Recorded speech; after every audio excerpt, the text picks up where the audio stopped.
আর এবার আপনাদের শোনাবো সংবাদ মাধ্যমের মুখোমুখি হয়ে কি বলছেন কেন্দ্রীয় স্বরাষ্ট্রমন্ত্রী অমিত শাহ। इतना विश्वास था तो सेशन कोर्ट में क्रॉसिंग डालते कि मेरे खिलाफ चार्ज ही गलत है। वो तो अपने रोड शो वगैरह में कह रहे हैं कि आप मुझे वोट दे दीजिए, मुझे फिर जेल में कोई नहीं भेजेगा। देखिए, अब ये तो सुप्रीम कोर्ट के जज साहब जिन्होंने इनको इंटरिम बिल दिया है उनको सूचना है, इसके बड़ा इनका कंटेम और कोई हो नहीं सकता। क्या सुप्रीम कोर्ट देश का विजय पराजय के आधार पर गुनाह का निर्णय करेगा? मैं नहीं कह रहा है, केजरीवाल जी कह रहे हैं, मैं तो सुना भी नहीं, आपने कहा, मैंने अखबार में पढ़ा है। परंतु अगर ये उन्होंने कहा है तो देश की सुप्रीम कोर्ट के फंक्शनिंग पर उनका बहुत गलत टिप्पणी है। क्या उनके बाहर आने से और उनकी जो ये टीका टिप्पणी से इंडिया अलायंस को फायदा हुआ है आपके नजरिए से? देखिए, मैं ऐसा मानता हूं एक मतदाता के नाते कि जहां जहां वो जाएंगे शराब घोटाला याद आएगा। अब फायदा होगा या नुकसान आप तय करें। पंजाब में हाँ, प्रचार में जहां जहां जाएंगे शराब घोटाला ही लोगों को दिखाई देगा, कई लोगों को तो बड़ी बोतल दिखाई पड़ेगी। मैं उड़ीसा की तरफ मुड़ती हूँ। प्रधानमंत्री ने नवीन बाबू के खिलाफ एक बहुत ही स्ट्रॉन्ग स्टेटमेंट किया था और नवीन बाबू ने भी फिर एक वीडियो बनाया। पहले कभी ऐसे होता नहीं था उड़ीसा में प्रधानमंत्री जी और नवीन बाबू के बारे में, मतलब कोई एक दूसरे के खिलाफ ऐसे पर्सनल स्टेटमेंट्स करें। नहीं, देखिए, किसी भी नेता का स्टेटमेंट जो होता है वो हालिया स्थिति को देखकर किया जाता है। अभी की स्थिति को देखकर प्रधानमंत्री जी ने स्टेटमेंट किया और मैं भी मान रहा हूं कि वहां सरकार बदलने जा रही है। सेंटर के लिए एंड स्टेट, वहां पे दोनों इलेक्शंस चल रहे हैं। दोनों इलेक्शन है। राज्य सरकार इस बार भारतीय जनता पार्टी की बनी। कश्मीर में पीसफुल पोलिंग और बंगाल में हिंसा, ये हुआ है चौथे राउंड में। ने जो लोग 370 पर सवाल उठाते हैं, मैं आज उनको कहना चाहता हूं कि 14% वोटिंग से 40 पार कर गया, इससे बड़ी कोई सफलता 370 की नहीं हो सकती।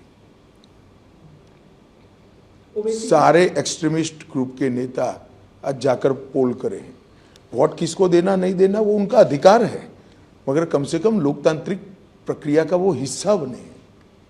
पहले चुनाव के बहिष्कार के नारे लगते थे, आज शांतिपूर्वक कहीं एक डंडा भी नहीं चला, एक भी रैगिंग नहीं हुई और धैर्यपूर्वक किसी भी दल का कोई फरियाद नहीं है, धैर्यपूर्वक पोलिंग हुई।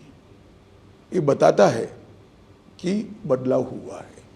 और मैं बताता हूं, पहली बार 40% से ज्यादा विस्थापित कश्मीरी पंडितों ने वोट डाले हैं।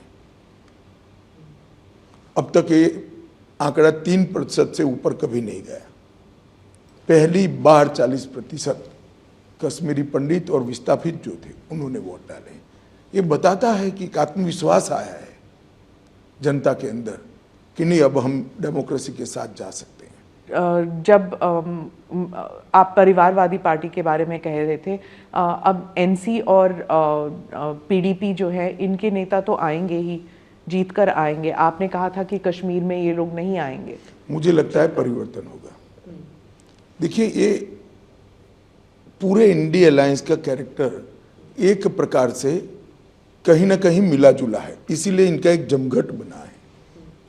सारी पार्टियां परिवारवादी हैं, सारी पार्टियां कहती है हम 370 वापस लाएंगे, सारी पार्टियां कहती है कि हम ट्रिपल तलाक चाहते हैं, सारी पार्टियां कहती है कि हम यूसीसी का विरोध करेंगे, सारी पार्टियां सीएए का विरोध करती हैं और सारी पार्टियां भ्रष्टाचार में आकंठ डूबी हुई हैं। तो इंडिया अलायंस का एक कल्चर कॉमन है। ये सारी चीजें ब्रैकेट के बाहर और ब्रैकेट में सारी पार्टियां हैं।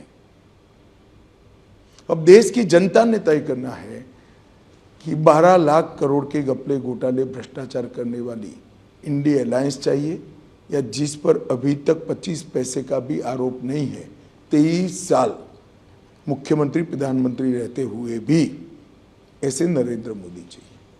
तो देश की जनता ने तय करना है।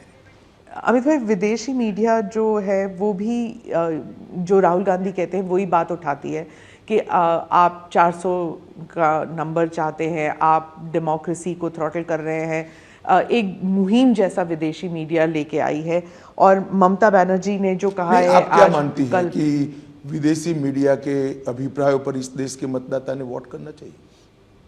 फॉरेन इंटरफियरेंस होता है इलेक्शंस में थ्रू मीडिया। वो इंटरफियरेंस नहीं है, जिसको जो बोलना है बोले। भारत का मतदाता बड़ा मैच्योर है, डिब्बे खुलने दीजिए, तीसरे दिन वो छुट्टी पर जाएंगे।